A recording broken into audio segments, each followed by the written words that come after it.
नमस्कार। आप सुन रहे हैं किताब सार। आज हम एक बहुत ही कह सकते हैं मॉडर्न प्रॉब्लम का एक हजारों साल पुराना सल्यूशन ढूंढ रहे हैं। काम से बर्नआउट और शांति की तलाश। इसके बीच का जो संघर्ष है, हम सबने कभी ना कभी ये महसूस किया है कि काम का बोझ इतना ज्यादा है कि मन करता है सब कुछ छोड़ दें। हाँ, और कहीं चले जाएं। बिल्कुल। तो श्रीमद् भगवद गीता का 3रा अध्याय कर्मयोग इसी दुविधा का जवाब देता है। और इसकी शुरुआत, मजे की बात है, ठीक उसी सवाल से होती है जो हमारे मन में है। बस उसे अर्जुन पूछ रहे हैं। बिल्कुल। अर्जुन कुरुक्षेत्र के मैदान में खड़े हैं, उलझन में है। वो कृष्ण से कहते हैं, अगर आप ज्ञान को कर्म से बेहतर मानते हैं, अगर मन की शांति ही सबसे बड़ा लक्ष्य है, तो फिर आप मुझे इस भयानक युद्ध जैसे काम में क्यों धकेल रहे हैं? ये सिर्फ अर्जुन का सवाल नहीं है, ये हर उस प्रोफेशनल का सवाल है जो अपनी डेडलाइंस और मेंटल पीस के बीच फंसा हुआ है। तो क्या वाकई काम छोड़कर पहाड़ों पर जाने की जरूरत है, या शांति पाने का कोई और रास्ता है? चलिए इसी की गहराई में उतरते हैं। कृष्ण का पहला जवाब क्या है? क्या वो कहते हैं, हाँ अर्जुन तुम सही हो, चलो शांति की खोज में चलते हैं? ठीक इसका उल्टा। उनका जवाब बहुत सीधा और कह सकते हैं चौंकाने वाला है। वो कहते हैं कि कोई भी इंसान एक पल के लिए भी बिना कर्म किए रह ही नहीं सकता। मतलब कर्म से भागना मुमकिन ही नहीं है? मुमकिन ही नहीं है। एक मिनट, ये कैसे हो सकता है? अगर मैं कुछ न करने का फैसला करूं और बस एक जगह बैठ जाऊं तो मैं तो कोई कर्म नहीं कर रही। यहीं पर गीता का विश्लेषण बहुत गहरा हो जाता है। कृष्ण कहते हैं कि हम प्रकृति के गुणों से बंधे हुए हैं, और ये गुण, ये फोर्सेस हमसे जबरदस्ती कर्म करवाते हैं। अच्छा, वो 3 गुण, सत्व, रजस और तमस? हाँ, रजस गुण हमें बेचैन और महत्वाकांक्षी बनाता है, वो हमसे काम करवाता है। तमस हमें आलसी बनाता है, जो अपने आप में कर्म है। कर्म न करने का कर्म। बिल्कुल। और सत्व हमें शांत बनाता है, जहां सोचना और विचार करना भी एक मानसिक कर्म है। मतलब हम एक अदृश्य प्रवाह में हैं, चाहे हम चाहें या न चाहें। सांस लेना, सोचना, सब कुछ कर्म ही है। एकदम सही। इसलिए असली सवाल ये नहीं है कि कर्म करें या ना करें। वो विकल्प तो हमारे पास है ही नहीं। है ही नहीं। असली सवाल है कि कर्म कैसे करें कि वो हमें बांधने की जगह आजाद कर दे। और यहीं से कर्म योग का सिद्धांत शुरू होता है।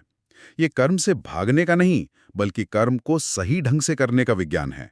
ठीक है, तो यहीं पर निष्काम कर्म का वो मशहूर कॉन्सेप्ट आता है।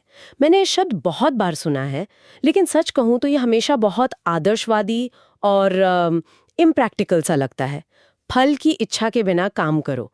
अगर मुझे सफलता की इच्छा ही नहीं होगी तो मैं मेहनत क्यों करूंगी? यह तो मोटिवेशन खत्म करने वाली बात लगती है। ये एक बहुत ही जायज और जरूरी सवाल है, और ये कर्म योग की सबसे बड़ी गलतफहमी भी है।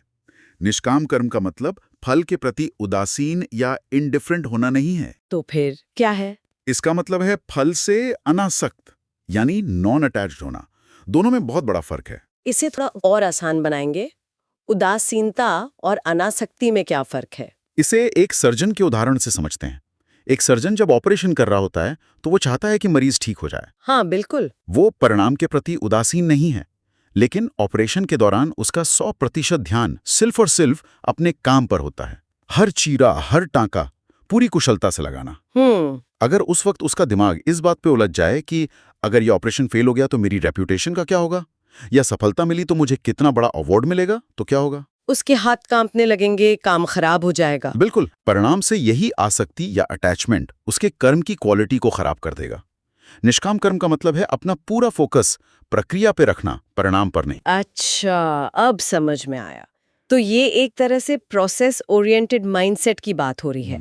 जैसे एक एथलीट सिर्फ गोल्ड मेडल के बारे में सोचने के बजाय अपनी टेक्निक को परफेक्ट करने में डूब जाता है। आपने बिल्कुल सही पकड़ा। गीता यही कह रही है, अपनी टेक्निक पर, अपने कर्म की गुणवत्ता पर ध्यान दो, मेडल पर नहीं। जब आप अपना सर्वश्रेष्ठ कर्म करते हैं तो अच्छे परिणाम की संभावना अपने आप बढ़ जाती है। और अगर परिणाम वैसा न भी आए जैसा सोचा था, तो भी आपको इस बात का संतोष रहता है कि आपने अपना 100% दिया। ये आपको निराशा और तनाव से बचाता है। ठीक है, तो ये तो हुई व्यक्तिगत साधना की बात। लेकिन हमारे काम का असर सिर्फ हम पर तो नहीं पड़ता, समाज पर भी पड़ता है। क्या गीता इस बारे में कुछ कहती है? हाँ, और ये बहुत महत्वपूर्ण हिस्सा है।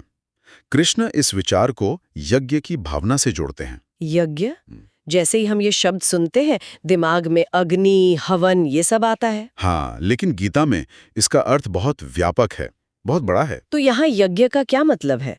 यज्ञ का मतलब है अपने कर्म को एक बड़ी व्यवस्था के लिए एक योगदान, एक ऑफरिंग के रूप में देखना। ये समझना कि हम सब एक दूसरे से जुड़े हुए हैं। जब एक किसान फसल उगाता है तो वो सिर्फ अपने लिए नहीं, वो पूरे समाज का पेट भरता है। उसका ये कर्म एक यज्ञ है। जब कोई अपने काम को सिर्फ एक ट्रांजैक्शन की तरह नहीं, मतलब मैं काम करता हूं मुझे पैसे मिलते हैं, बल्कि एक कंट्रीब्यूशन की तरह देखे कि मेरे काम से दुनिया में क्या मूल्य जोड़ रहा है। बिल्कुल। जब आप ऐसा सोचते हैं तो आपका काम बोझ नहीं रहता, एक मीनिंगफुल एक्टिविटी बन जाता है। स्वार्थ से ऊपर उठकर सबके भलाई के लिए किया गया कर्म ही यज्ञ है। ये तो काम को एक बड़ा पर्पस देने जैसा है, अपने रोजमर्रा के काम में एक गहरा अर्थ ढूंढना। लेकिन ये सब सुनने में जितना अच्छा लगता है, करने में उतना ही मुश्किल है। कौन सी चीज हमें इस रास्ते पर चलने से रोकती है? कृष्ण के अनुसार सबसे बड़ी बाधा क्या है? कृष्ण इस बारे में बिल्कुल स्पष्ट हैं। वो कहते हैं कि इंसान का सबसे बड़ा दुश्मन बाहर नहीं, उसके अंदर ही है। और वो क्या है? वो है काम, यानी अनियंत्रित इच्छा। इच्छा, लेकिन इच्छा तो हमें आगे बढ़ने की प्रेरणा भी देती है। बिना इच्छा के तो कोई तरक्की नहीं होती। सही बात है। गीता इच्छाओं को मारने की बात नहीं करती, उन्हें साधने यानी मैनेज करने की बात करती है। कृष्ण एक साइकोलॉजिकल चेन रिएक्शन समझाते हैं। वो कहते हैं कि जब कोई तीव्र इच्छा पूरी नहीं होती तो गुस्सा आता है। हाँ, वो क्रोध में बदल जाती है।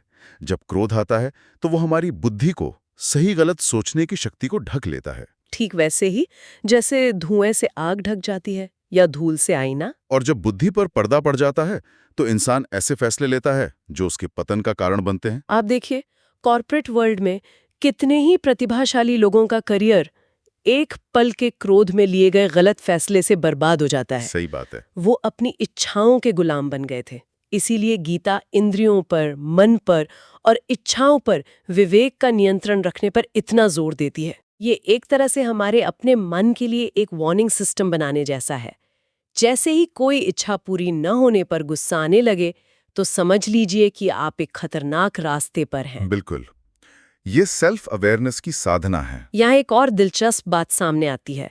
एक तरफ गीता कह रही है कि ज्ञानी व्यक्ति को किसी चीज की आसक्ति नहीं होती, तो फिर सवाल उठता है कि ऐसा व्यक्ति जिसे अपने लिए कुछ नहीं चाहिए, वो समाज के लिए कर्म करता ही क्यों रहेगा?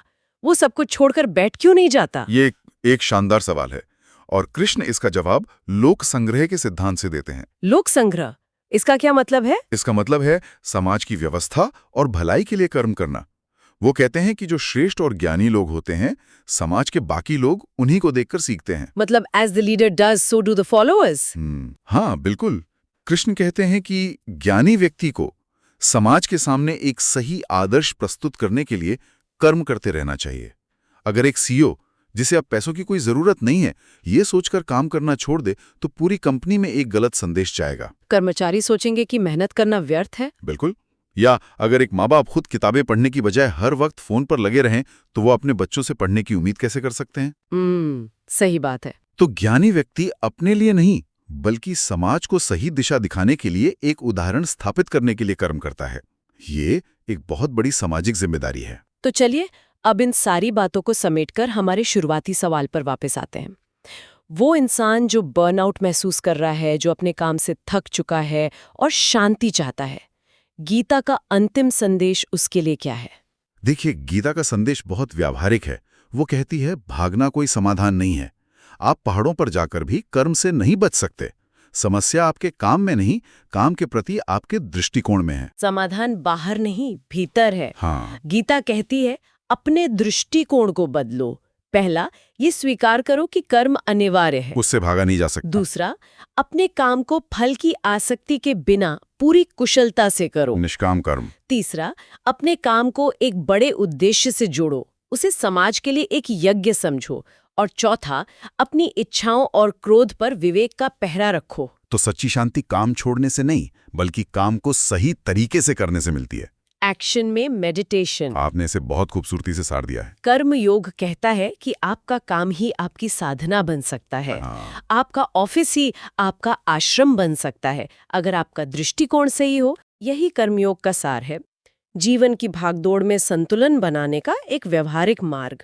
एक विचार जो इस चर्चा के बाद मेरे मन में रह गया है, क्या हमारा हर दिन का छोटे से छोटा काम भी अगर सही भावना से किया जाए तो वो यज्ञ बन सकता है? चाहे वो ऑफिस में एक रिपोर्ट बनाना हो या घर की सफाई करना हो। अगर उसे हम सिर्फ एक मजबूरी की तरह न देखें तो क्या वो भी एक आध्यात्मिक साधना का रूप ले सकता है? अगले अध्याय में श्री कृष्ण ज्ञान और कर्म के इस गहरे संबंध को और भी स्पष्ट करेंगे। आप सुन रहे थे श्रीमद् भगवद गीता अध्याय 3 कर्मयोग। किताब सार के साथ जुड़े रहिए, शांत रहिए, ध्यान से सुनिए।